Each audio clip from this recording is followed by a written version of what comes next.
Eagles family, hold on to that energy because there's movement in Philly again. While the rest of the league starts to get comfortable, our front office strikes first. It's the kind of move that doesn't need fireworks to show greatness. It's intelligence, it's culture, it's the DNA of a team that knows exactly what it's doing. And make no mistake, this move isn't by accident. It's another one of those decisions that shows how this team thinks ahead, adjusts the details, and stays focused on what really matters, winning now and building for the future. So go ahead and smash that like button to support the community, because this is one of those stories only we truly understand. And if you can, drop a comment saying, "Go Birds, I believe." Howie Roseman strikes again, and honestly, did any of us really doubt it? Just when the league starts to get comfortable, Philadelphia moves first. The Eagles have pulled off another classic midseason deal, trading for cornerback Michael Carter II from the New York Jets. It's not the kind of blockbuster that lights up ESPN's ticker all night, but it's the exact kind of move that defines this front office: smart, subtle, and built for championships. Carter's a slot specialist through and through, the kind of technician that this secondary has needed. He's played over 85% of his snaps inside, a disciplined reader of routes who thrives on timing and leverage. At 5 feet 10 inches, 184 pounds, and running a 4.36 40, he's not imposing, but he's quick, he's sharp,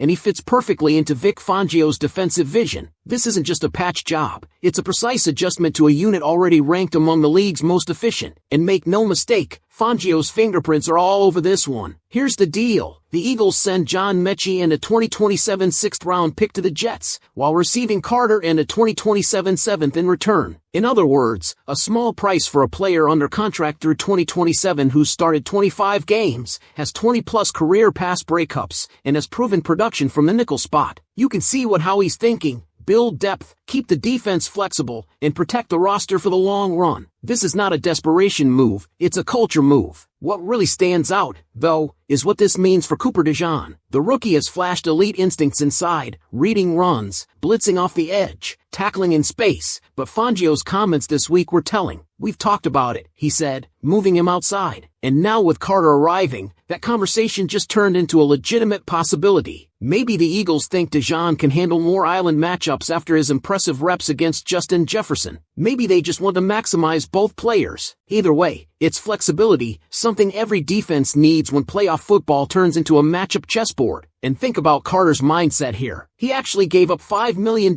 in guaranteed injury money from his 2026 contract just to make this trade happen. That tells you everything about what this organization means around the league. Players want to come here. They want to play for Nick Sirianni. They trust Jeffrey Lurie, and they want to win under Howie Roseman. That doesn't happen by accident. It's reputation built on consistency. When veterans and young players alike are willing to adjust contracts just to wear midnight green, that's cultural power. So how does this reshape the depth chart? Expect Quinyon Mitchell and DeJean on the boundaries, Carter inside, with Adoree Jackson and Khalil Ringo rotating depth outside. Fangio's system values corners who can tackle, and Carter's one of the better run-defending slot corners in the AFC over the past few years. He diagnoses plays fast, closes quickly, and doesn't shy away from contact. His coverage grades dipped this season. Sure, the Jets' scheme change and concussion issues played a part, but his body of work says steady professional. Plug him into a defense that's more stable, more disciplined, and run by Fangio, and he could easily return to his 2022 to 2023 form. There's also an underrated financial layer here. Because the Eagles inherit Carter's contract through 2027, it gives them cheap, experienced talent during a stretch where extensions for players like DeVonta Smith and Landon Dickerson will hit the books hard. That's classic Roseman: find productive, affordable contributors at high-value positions, and buy future flexibility for the next move. And you know Howie, there's always a next move. With this deal done and the team sitting at 6-2, the front office has now freed itself to look toward the edge rusher market. ESPN's reports already linked Philadelphia to names like Bradley Chubb, Jalen Phillips, and even long-shot scenarios like Trey Hendrickson or Myles Garrett. None of those are guarantees, but what's clear is that Howie's not finished tweaking. This Carter move might be the first domino, securing the secondary so the team can invest heavier up front. But even beyond the personnel, this trade says something about the identity of this franchise. The Eagles aren't waiting for problems to appear. They're anticipating them. They're adjusting before weakness becomes exposure. When you compare that to other contenders, Detroit, Green Bay, even Kansas City, you can see the difference in urgency. Philly isn't complacent after a ring. They're building toward another. Still, this brings us back to the question fans have already been debating across X and Reddit. What does this mean for Cooper DeJean's long-term role? Do you keep him inside, where he's already elite, or push him outside to let his instincts roam against top receivers? Fangio's dilemma now becomes the best kind, too much talent to fit into one scheme. And that's not a bad problem to have in late October. So now I want to hear from you. Was this the right move for Philadelphia? Did Howie nail another one with Michael Carter? Or should the Eagles have held that roster spot and pick for a bigger trade at pass rusher? Because if you followed this team long enough, you know one thing. Howie Roseman rarely stops at one move. The trade for Michael Carter might just be the setup, the kind of quiet foundation that makes the next headline possible. You can almost sense it around the NovaCare complex, that hum of controlled chaos when the deadline clock starts to tick. So what comes next? Let's start with the obvious, edge rusher. The Eagles' pass rush has been solid, but not the suffocating force we've seen in recent years. With Haason Reddick now in New York and Josh Sweat carrying the heavy load, there's room, maybe even a need, for one more closer. That's why reports from ESPN linking the team to names like Bradley Chubb, Jalen Phillips, Trey Hendrickson, and even Myles Garrett hit differently. These aren't random rumors, these are logical extensions of Roseman's mindset. He builds teams that close games in January, and to do that, you win with pressure. Now, there's a major difference between those players. Chubb knows Vic Fangio's scheme from Denver and Miami. He's physical, proven, and his contract carries zero guaranteed money going forward, meaning the Eagles could acquire him without locking into a heavy cap hit. Phillips, on the other hand, is the upside play. Younger, freakish athleticism, first-round pedigree, still finding his pre-injury form after that Achilles tear. You give Tracy Rocker and Fangio a player like that, and they'll get every ounce of potential out of him. And that's where the Carter trade ties in. Because by giving up John Mechie, a wide receiver buried on the depth chart behind A.J. Brown, DeVonta Smith, Jahan Dotson, and even Dallas Goedert eating up targets in the middle, Roseman essentially used a spare piece to fill a position of need without touching his stockpile of premium picks. The Eagles still have 3 third-rounders, 2 fourths, and multiple compensatory selections for 2026. In other words, all the ammunition they need to make a splash at the deadline if the right opportunity comes along. And if you know Howie, you know he's at least picking up the phone. That's just who he is, a GM wired to exploit timing. Remember 2022, when he landed C.J. Gardner-Johnson late in the process and it completely reshaped the secondary? Or last season, when Kevin Byard came in mid-year to stabilize the back end? Those weren't luxury additions. They were surgical. That's what this front office does better than anyone else in football. Find undervalued, ready-to-produce players who can step in immediately and elevate a championship roster. Now, could they go even bolder this time? ESPN's Jeremy Fowler floated the possibility, however slim, that Myles Garrett could be moved if his frustration with Cleveland boils over. You can almost hear the collective gasp in Philly when that name popped up.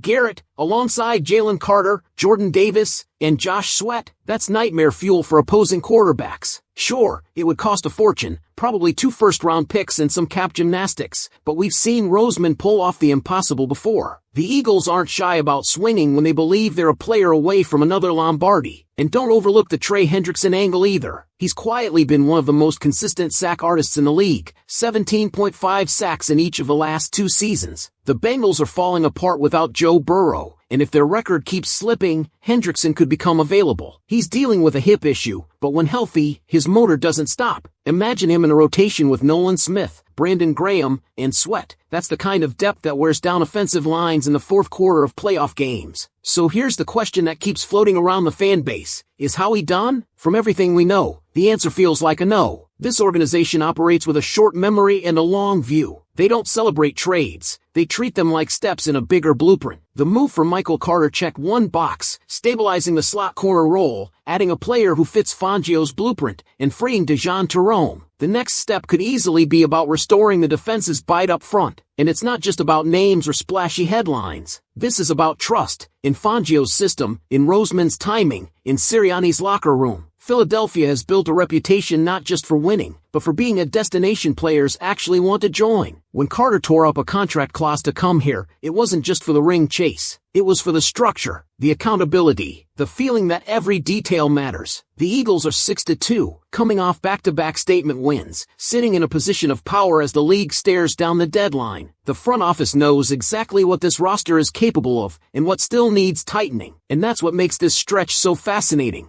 Philadelphia is already built to win now, but Roseman's never satisfied with enough. So here's where we stand. The Birds just got better in the secondary. The locker room is unified. The defense is faster and smarter. The cap sheet remains flexible. And the GM still has a full deck of assets to play with before the clock strikes 0 on deadline day. Which leads to the question every fan in this city is asking right now. If you were in Howie's seat, who would you go after next? Would you double down on defense with a pass rusher like Chubb or Hendrickson? Or would you hold steady, trust the current roster, and save those draft picks for the future? Because if there's one thing we've learned about this era of Eagles football, it's that the front office doesn't wait for trouble to find them, they move first. This isn't the kind of franchise that stares at a potential weak spot and hopes it holds up. They address it, aggressively, before it becomes a headline. That's what makes them different. That's why they're still playing in January when most teams are already planning draft boards. And right now, that sense of urgency is everywhere. Inside the NovaCare complex, the mood isn't relaxed because they're 6-2. It's focused because they know they could be even better. The defense has improved, sure, but Nick Sirianni and Vic Fangio both understand how thin the margin is between being good and being dominant. And in the NFC, dominance is what it takes to survive the stretch run against Detroit, Dallas, and San Francisco. Adding Michael Carter too might look like a small move to some, but to football minds, it's the kind of fine-tuning that wins playoff games. Fangio now has a corner who thrives in tight spaces, reacts fast to motion, and doesn't need safety help on every slot route. That gives him flexibility. He can disguise coverage more, send disguised pressure with DeJean, or rotate safeties post-snap to bait quarterbacks. The ripple effect of one good slot corner touches the entire defensive structure. Meanwhile, Cooper DeJean shifting outside opens a whole new dynamic. DeJean's athleticism, range, and football IQ translate naturally to the perimeter. He's not just a corner, he's an